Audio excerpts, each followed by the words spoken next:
하나님께서 오늘 우리에게 주시는 말씀은 누가복음 14장 1절에서부터 14절까지 말씀입니다.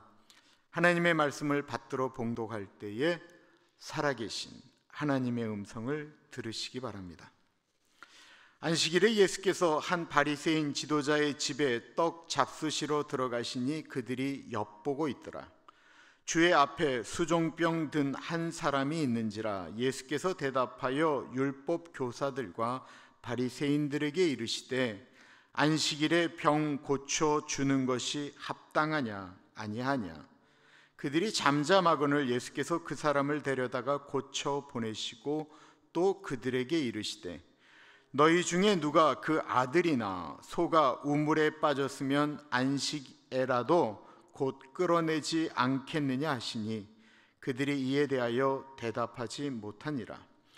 청함을 받은 사람들이 높은 자리 택함을 보시고 그들에게 비유로 말씀하여 이르시되 내가 누구에게나 혼인잔치에 청함을 받았을 때에 높은 자리에 앉지 말라. 그렇지 않으면 너보다 더 높은 사람이 청함을 받은 경우에 너와 그를 청한 자가 와서 너더러 이 사람에게 자리를 내주라 하니니 그때에 내가 부끄러워 끝자리로 가게 되리라. 청함을 받았을 때에 차라리 가서 끝자리에 앉으라. 그러면 너를 청한 자가 와서 너더러 벗이어 올라 앉으라 하리니 그때야 함께 앉은 모든 사람 앞에서 영광이 있으리라. 무릇 자기를 높이는 자는 낮아지고 자기를 낮추는 자는 높아지리라. 또 자기를 청한 자에게 이르시되 내가 점심이나 저녁이나 베풀거든 벗이나 형제나 친척이나 부한 사람을 청하지 말라. 두렵건대 그 사람들이 너를 도로 청하여 내게 가품이 될까 하노라. 잔치를 베풀거든 차라리 가난한 자들과 몸 불편한 자들과 저는 자들과 맹인들을 청하라. 그리하면 그들이 갚을 것이 없으므로 내게 복이 되리니 이는 의인들의 부활 시에 내가 갚음을 받겠음이라 하시더라. 아멘.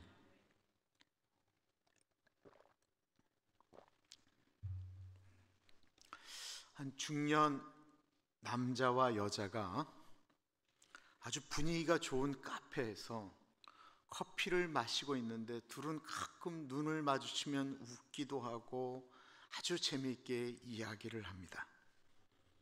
두 사람은 부부일까요? 아니면 불륜일까요? 그들이 부부인지 아닌지는 아직 알 수가 없어요. 우리가 좀 더 나아가 봅니다.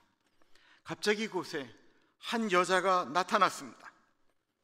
그 카페에 나타난 그 여자를 보고 그 카페에 들어왔던 이 여자도 너무 놀래고 그 부부는, 그 두 사람은 당황하기 시작합니다.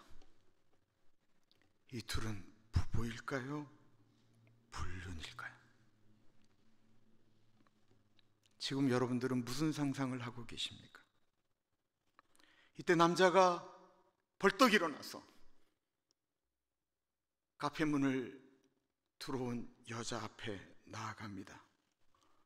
그리고 이렇게 이야기하였습니다.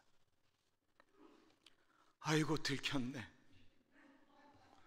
이쁜 딸, 오랜만에 엄마랑 데이트 좀 하려고 했더니 네가 나타났구나. 이 동네는 숨을 곳이 없어. 네, 그들은 부부였어요. 참 다행이지요. 부부가 어떻게 행동하는 것이 옳을까요? 우리가 아는 부부의 모습은 식당에서 부부가 밥을 먹으면 절대로 말을 하지 않는다. 여자는 계속해서 반찬을 남편에게 올려주고 생선을 발라주고 남자는 먹기만 하고 부부는 식당에 갈 때 여자가 절대로 화장을 하고 가지 않고 계산을 할 때는 계산기 갖고 와봐. 그리고는 부부는 여자분이 꼼꼼하게 팁을 계산해서 더 내지 못하도록 정확히 적는다라고 합니다. 이런 얘기를 많이 들었기 때문에 이 중년의 부부가 카페에서 웃으며 이야기하는 것이 도리어 우리의 상상 속에 저들은 부부일까? 라고 생각하게 만듭니다. 정말 이상적인 부부의 모습은 무엇일까요? 이우리 목사님이 갔다 와서 제 심장 떨리는 얘기를 했어요. 제가 옛날에 많이 들었던 얘기. 그것은 이우리 목사님이 설교가 끝났는데 어떤 교인이 와서 이렇게 얘기했다라는 거예요. 목사님, 결혼 안 한 총각 같으세요. 이렇게 얘기했다라는 거예요. 내가 너무 많이 들었던 얘기를 저분이 듣게 되는 거예요. 그래서 제가 얘기했어요. 사모님하고 손 붙잡고 다녀라. 손 붙잡고 다녀야 된다라는 거예요. 예수 믿는 사람들이 어떻게 행동해야 예수 믿는 사람들다운 것일까요? 어떻게 행동을 하면 사람들이 저 사람을 예수 믿는 사람이라고 인정해 줄까요? 예수 믿는 것을 어떻게 티를 낼 수가 있겠습니까? 근데 티를 내지 않아도 우리가 티를 굳이 내지 않아도 성경책 굳이 들고 있지 않아도 사람들이 우리가 예수 믿는 사람이다라고 느낄 수 있는 것에 대해서 오늘 본문은 말씀하고 있습니다. 우리는 사실 교인 어느 누구가 구원을 받았는지 안 받았는지 사실 우리 알 수 없어요. 우리가 그것을 갖고 함부로 이야기할 수도 사실은 없는 문제.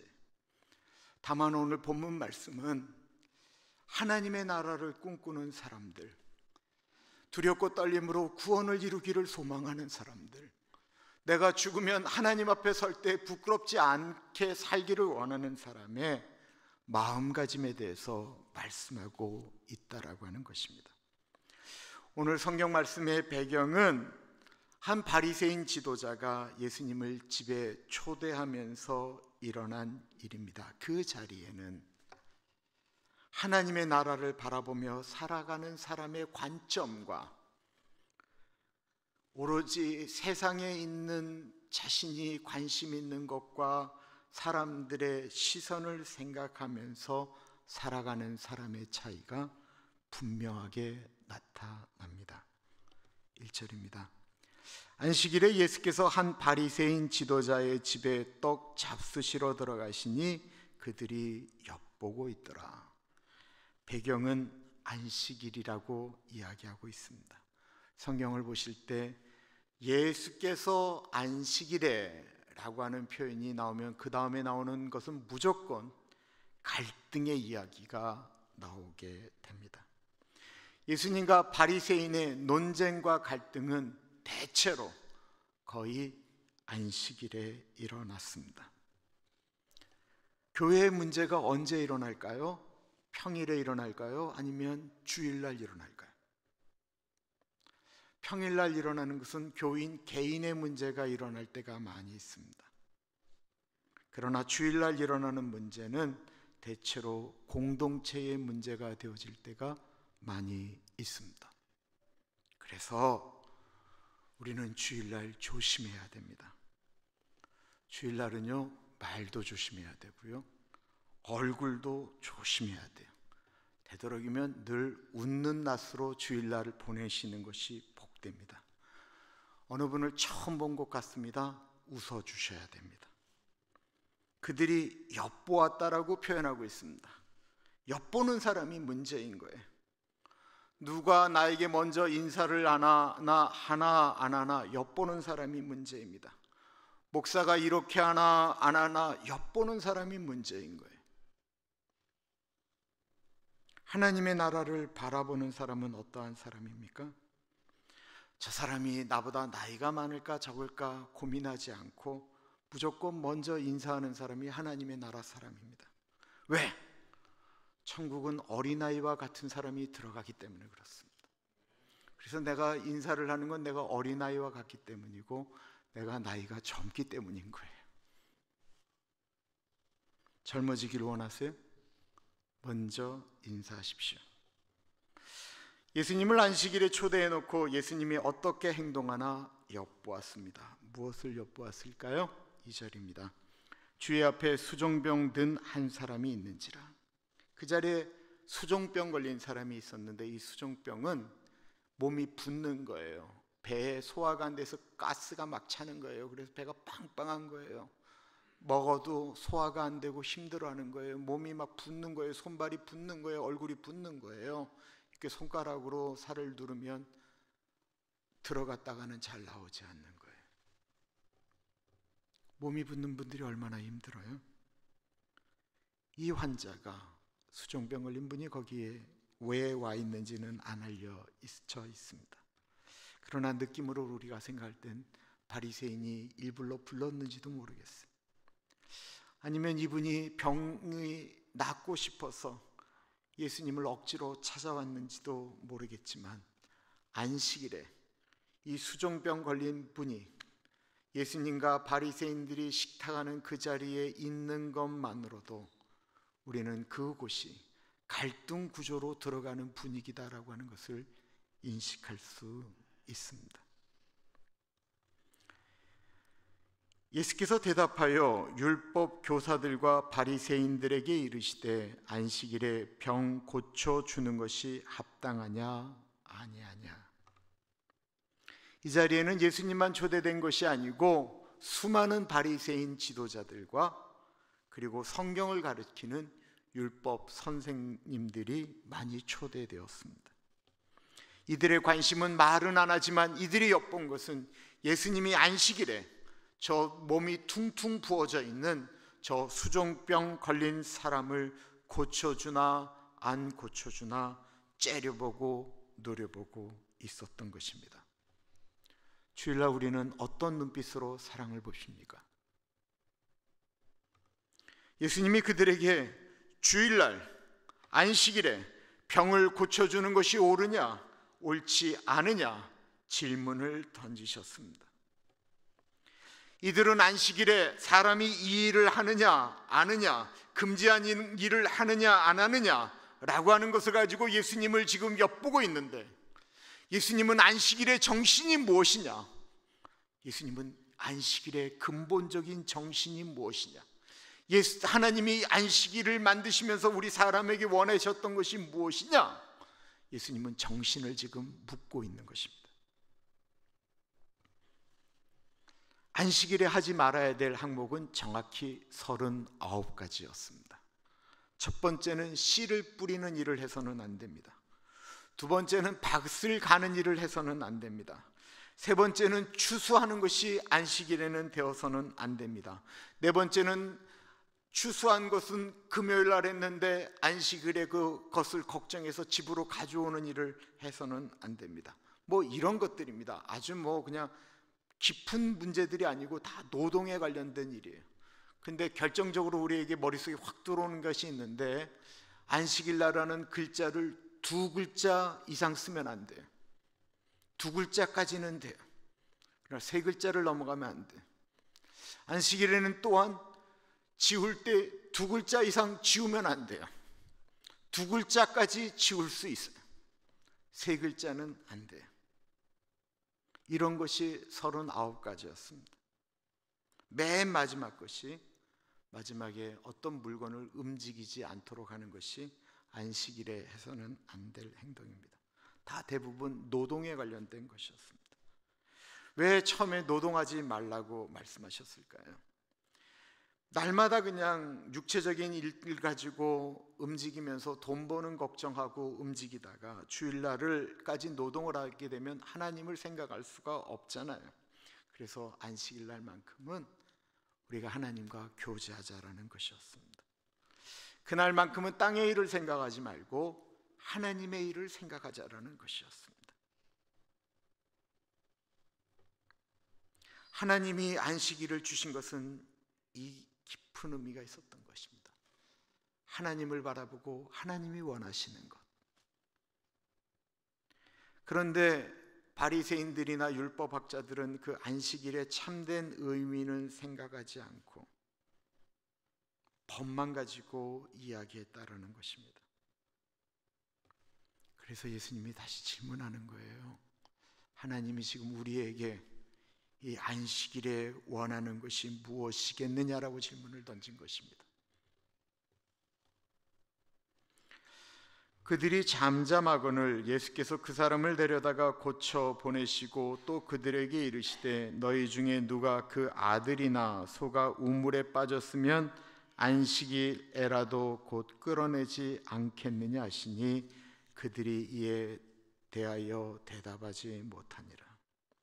예수님의 첫 번째 질문에 이들이 아무런 대답을 하지 않자 예수님은 수종병 걸린 사람을 고쳐주셨습니다. 그리고 난 후에 예수님은 또다시 질문을 던집니다. 너희 중에 주일날 너희의 아이나 너희 소유의 소가 우물에 빠지면 그거 살려주냐 아니면 그냥 내버려 두냐?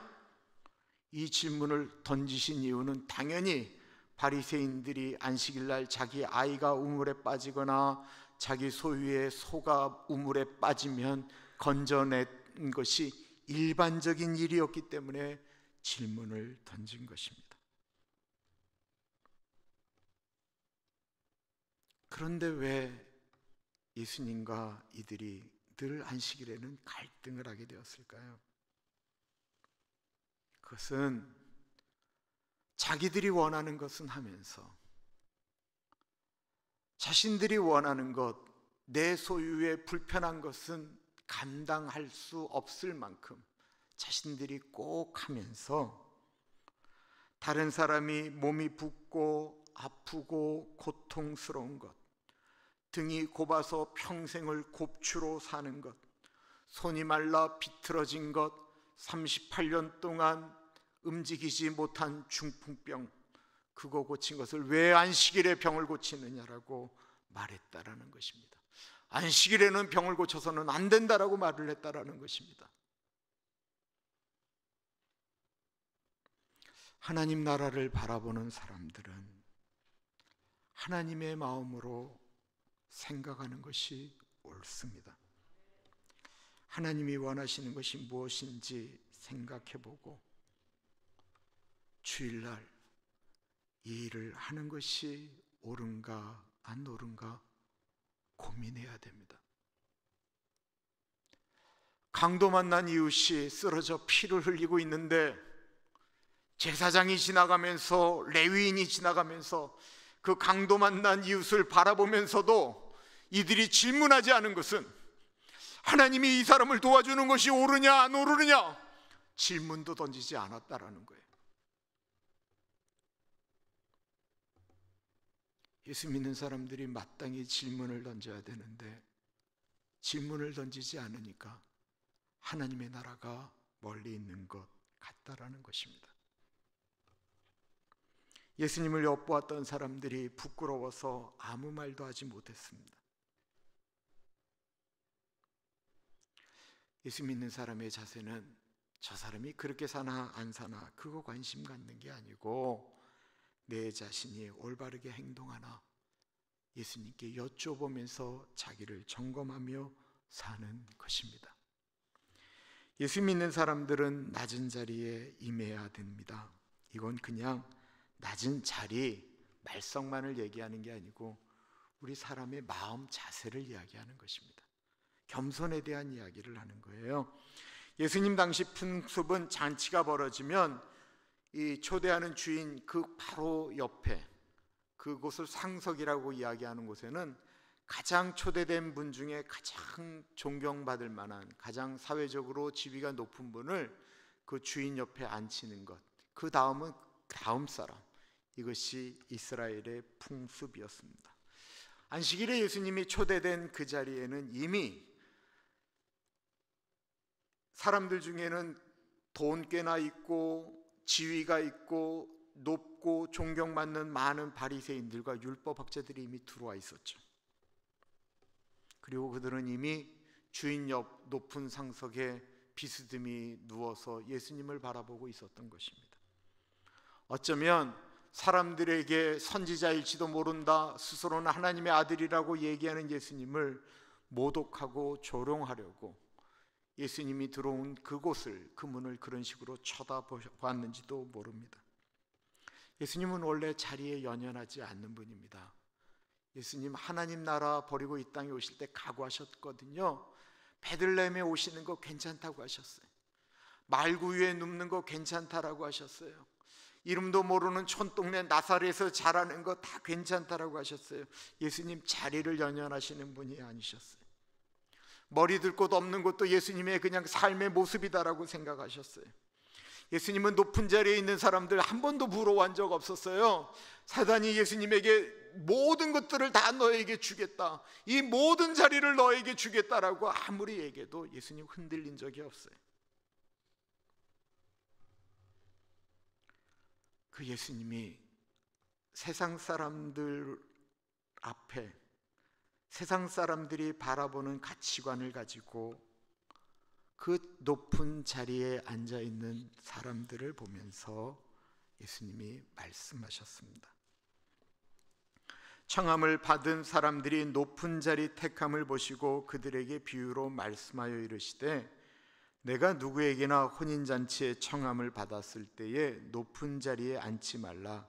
그렇지 않으면 너보다 더 높은 사람이 청함을 받은 경우에 너와 그를 청한 자가 와서 너더러 이 사람에게 자리를 내주라 하리니 그때 내가 부끄러워 끝자리로 가게 되리라. 그림이 그려지시지요. 자신이 꽤나 높고 괜찮은 사람이다라고 생각해서 주인이 청하지도 않았는데 턱하니 주인 옆에 앉은 거예요. 그런데 주인이 생각할 땐 이 사람보다 높다라고 생각하는 사람이 들어오자 주인이 벌떡 일어나는 거예요. 그리고는 그 오는 분에게 빨리 이쪽으로 오셔서 앉으십시오라고 하면서 옆에 있는 사람은 쳐다보지도 않으면서 발로 미는 거예요. 빨리 가라는 거예요, 옆으로. 그 얼마나 창피한 일이에요. 왜 이런 일을 경험하게 되는 것일까요? 내가 괜찮은 사람이다라고 생각하기 때문에 그렇습니다. 나는 인사를 받는 존재다라고 생각하기 때문에 그렇습니다. 나는 이런 대우를 받는 것이 마땅하다라고 생각하기 때문에 그렇습니다.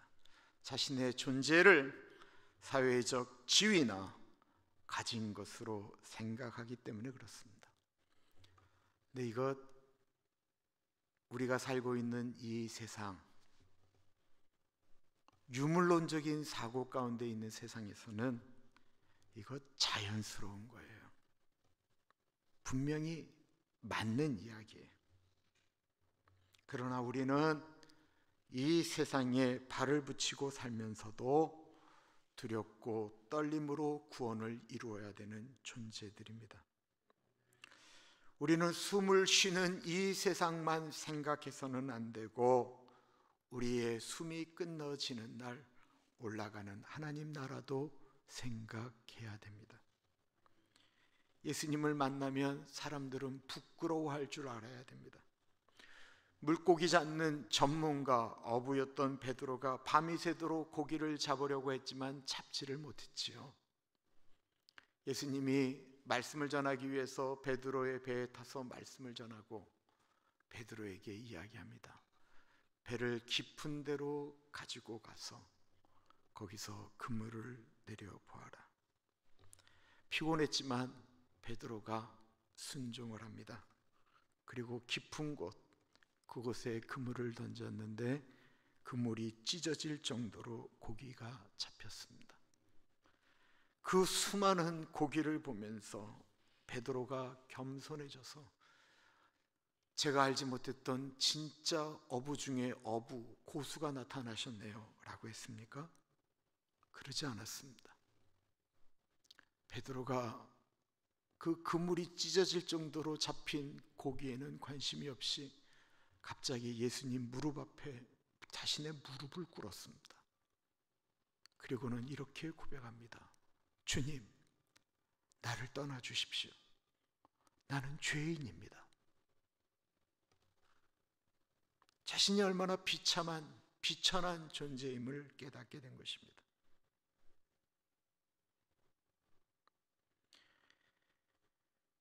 예수님 앞에 나아가면 나보다 다른 사람들이 다 나은 사람처럼 보여야 합니다. 지위가 있다고 마음이 배웠다고 하지만 주님 앞에 서면 부끄러운 죄인에 불과하기 때문에 그렇습니다. 그것을 인식하면 아예 처음부터 중간에 밀려나지 말고 아예 처음부터 밑바닥에 앉으라는 것입니다. 청함을 받았을 때에 차라리 가서 끝자리에 앉으라. 그러면 너를 청한 자가 와서 너더러 버시어 올라앉으라 하리니 그때야 함께 앉은 모든 사람 앞에서 영광이 있으리라. 무릇 자기를 높이는 자는 낮아지고 자기를 낮추는 자는 높아지리라. 처음부터 낮은 곳에 있으면 사람들이 알아서 거기 있지 말고 왜 여기까지 올라오지 않느냐라고 말한다라는 것입니다. 이 이야기의 핵심은 하나님의 나라입니다. 예수를 믿는 사람들은 낮아짐이 하나님 나라를 꿈꾸는 사람들에게는 높아짐이다라고 말씀하고 있는 거예요. 돌아가신 광림교회라고 있어요. 감리교에서는 세계에서 가장 큰 교회가 광림교회인데 그 담임 목사님이셨던 분이 김선도 목사님이셨습니다. 김선도 목사님은 공군 군목 출신이세요. 근데 김선도 목사님이 아주 열심히 군대에서 목회를 하고 계실 때 사단장이 목사님에게 세례를 받았습니다. 그리고는 사단장이 이렇게 목사님을 찾아와서 내가 이제 예수님의 제자가 되었는데 내가 있는 사단장에게 있어서 그 교회는 자기 교회 같은 거죠. 내가 하나님의 교회를 위해서 무엇을 할까요? 이렇게 질문을 던졌습니다. 그러자 목사님이 다음 주일 예배가 시작되어지기 1시간 전에 사단장님 정복을 입으시고 모자를 쓰시고 교회 앞에 오셔서 오시는 분들에게 인사드리고 주보를 나눠주십시오. 군대 다녀오신 분들은 알 거예요. 별을 보기가 어려워요. 군대에서 진짜 별 보기가 어려워요. 군대에서 별이 한번 뜨잖아요. 뜬다라고 이야기만 해도 사병들은 죽어요. 청소하고 또 청소하고 또 청소하고 그 담요들 각 잡아놓고 주변을 다 뒤집어 파놓고 꽃 심어놓고 별짓을 다 해야 돼.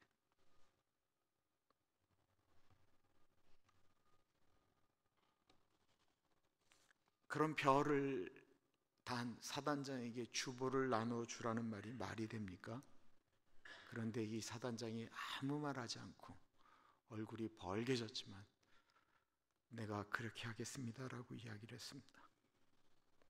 다음 주에 난리가 났어요. 사단장이 주보를 나눠주면서 인사를 하니까 계급사회에서 쫄병 장교들이 죽을 맛인 거예요. 그런데 병사들에게는 소문이 확 퍼지기 시작했어요. 야, 이등병, 사단장 별에게 인사받고 싶어? 안 받고 싶어? 받고 싶습니다. 그래, 그럼 이번 주 주일날 우리는 교회에 가서 사단장의 인사를 받으러 가자. 사단장이 2등병이 오건 1병이 오건 인사를 깍듯이 하고 주보를 나누어 주었습니다.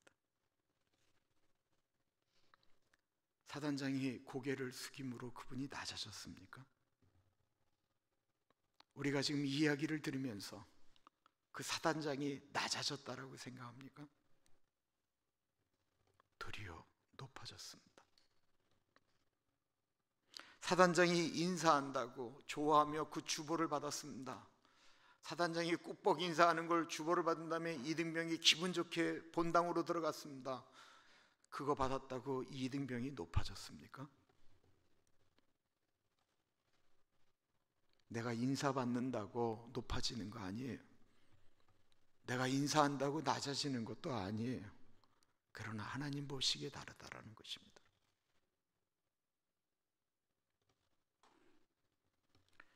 하나님 나라를 바라보며 살 때 우리는 낮아지는 것입니다.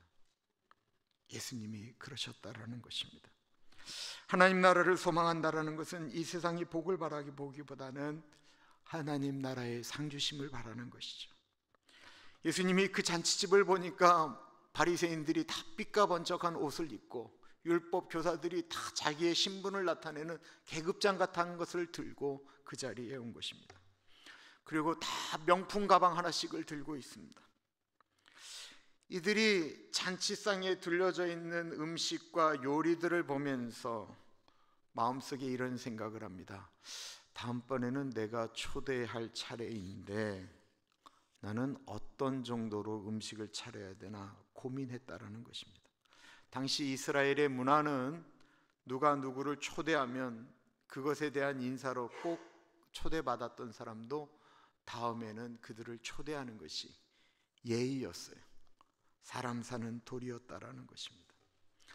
서로 초대하고 초대받는 것, 주고받는 것, 이건 사람이 살아가는데 참 멋지고 아름다운 말씀이기 때문에 세상에 절대로 변하지 않는 황금률, 황금 법칙, 소위 말하는 황금률이라고 하는 것을 예수님께서 말씀하셨지요. 마태복음 7장 12절 말씀, 무엇이든지 남에게 대접을 받고자 하는 대로 너희도 남을 대접하라. 이것이 율법이요 선지자니라.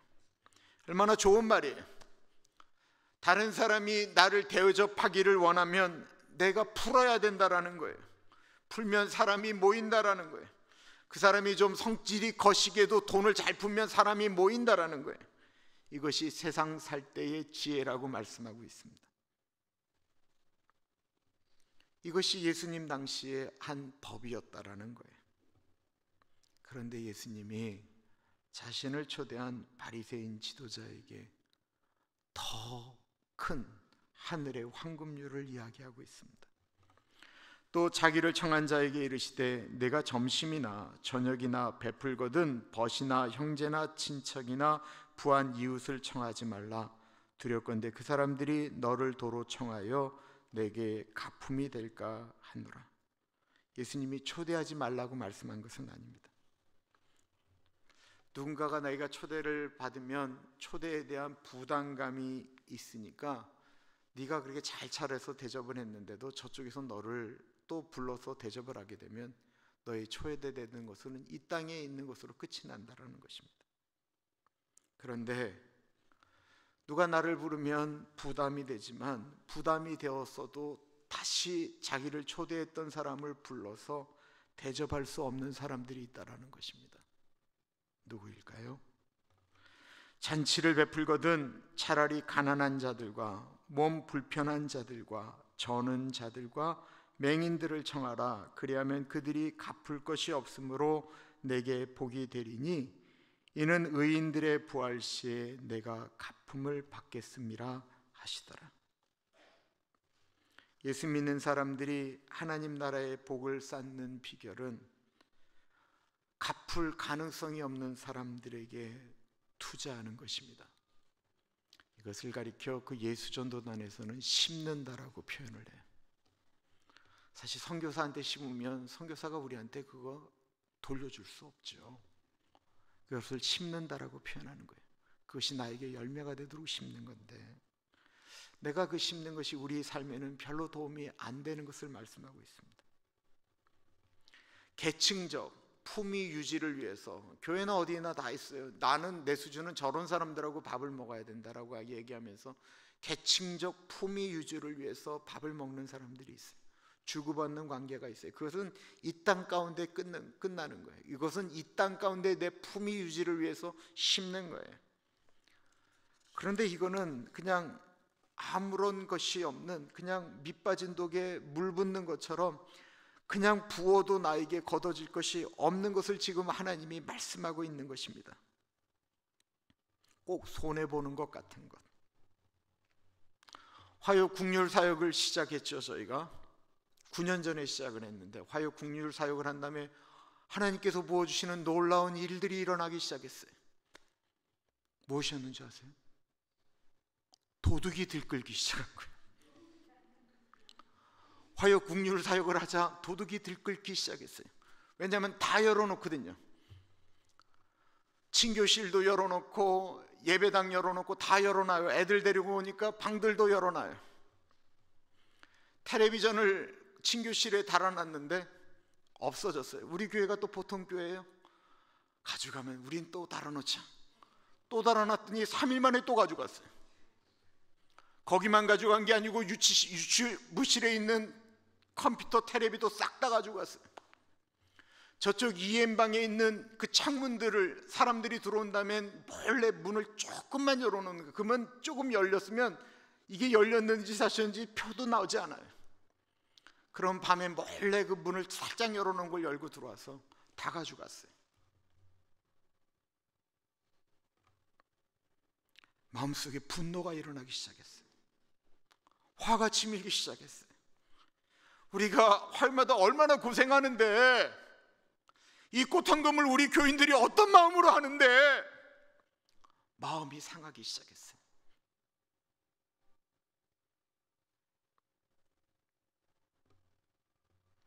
그런데 마음이 상하면서도 우리가 지금 9년 넘도록 하고 있어요.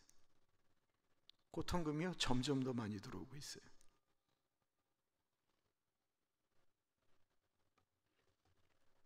어쩌면 받는 것 당연하게 여기는 분들도 계세요. 밉지요. 그럴 수 없지요. 그러나 우리는 하나님 나라 꿈꾸기 때문에, 그래서 저 유치부실에 있는 텔레비전은요 절대로 훔쳐갈 수 없는 옛날 텔레비 엄청나게 무거운 걸 갖다 놨어요. 그러면 되지. 우리가 한번 문 걸어 잠겼나 다시 한번 보면 되지. 우리가 그러면 되지. 텔레비전 그 위에 다는 건 가벼워야 되잖아요. 안 달면 되지. 우리가 안 보면 되지. 어느 순간부터 안 없어지더라고요.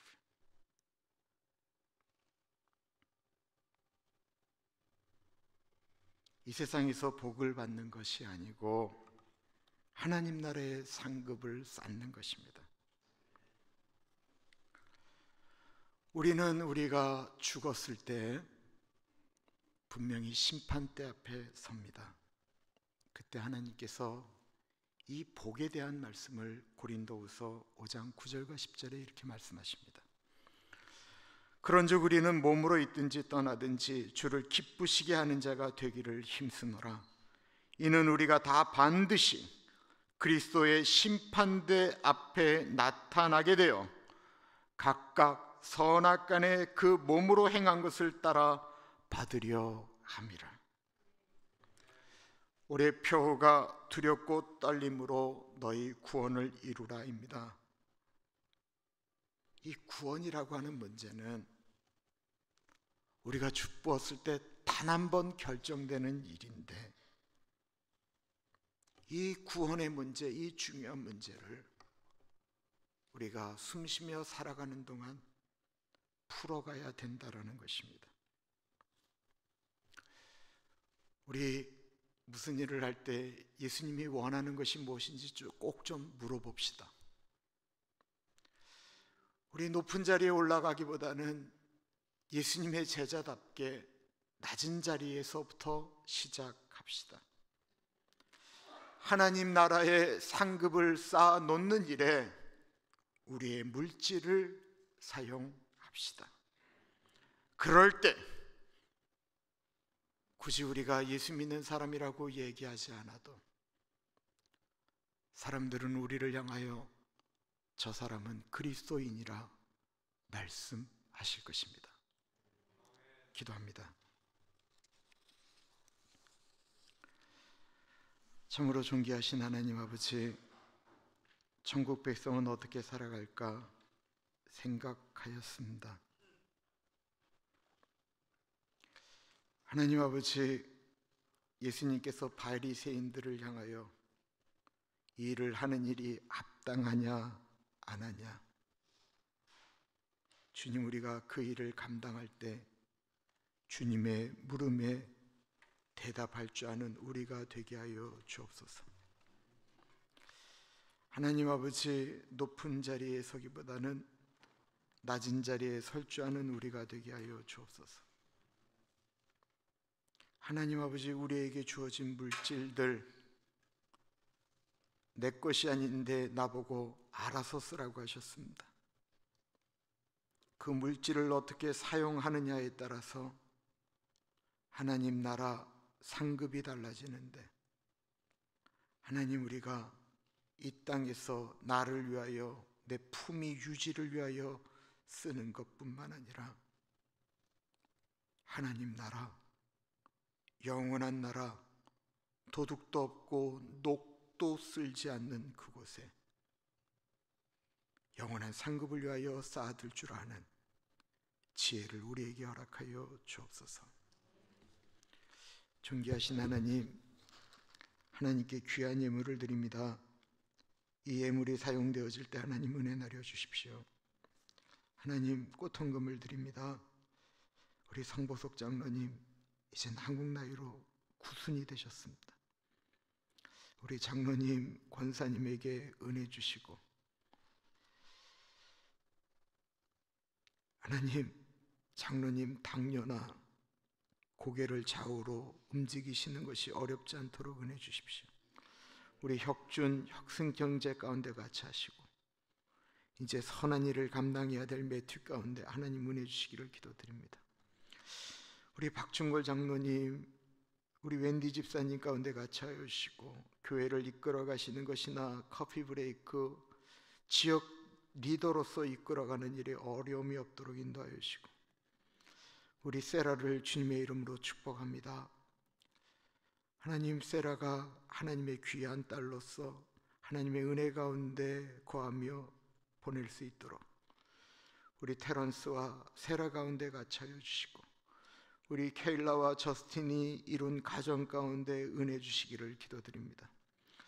아버지, 우리 서만순 집사님, 서명신 권사님 같이 하여 주옵소서. 두 분이 수고하며 애쓰며 만드는 교회의 좌우에 있는 꽃들과 나무들을 기억합니다. 하나님 아버지께서 먹이고 입히시는 것처럼 두 분의 인생 가운데 같이 하여 주시고, 한국에 있는 정의자매 가운데 같이 하여 주옵소서. 병현 형제, 병관 형제, 병수 형제 가운데 같이 하여 주시고, 성민이, 예림이, 예지, 소연이, 지연이, 준하, 성아, 수정이 가운데 같이 하여 주시기를 기도합니다. 하나님 아버지, 교회 지붕 위에 올라가 계셨던 이철현 장로님 기억합니다. 무너진 어깨를 움직이시면서 교회를 위하여 기도하며 나아갔던 이철현 장로님 기억합니다. 우리 남아있는 이정희 권사님의 노년의 삶이 더욱더 아름답게 하여 주시고, 린다 가운데, 제이슨 가운데, 첼시 가운데 같이 하여 주셔서 하나님 아버지, 장로님이 마치 계신 듯 권사님 중심으로 그 자녀들이 은혜 가운데 거할 수 있도록 은혜 나리여 주옵소서. 존귀하신 예수님 이름으로 감사하며 기도합니다. 아멘.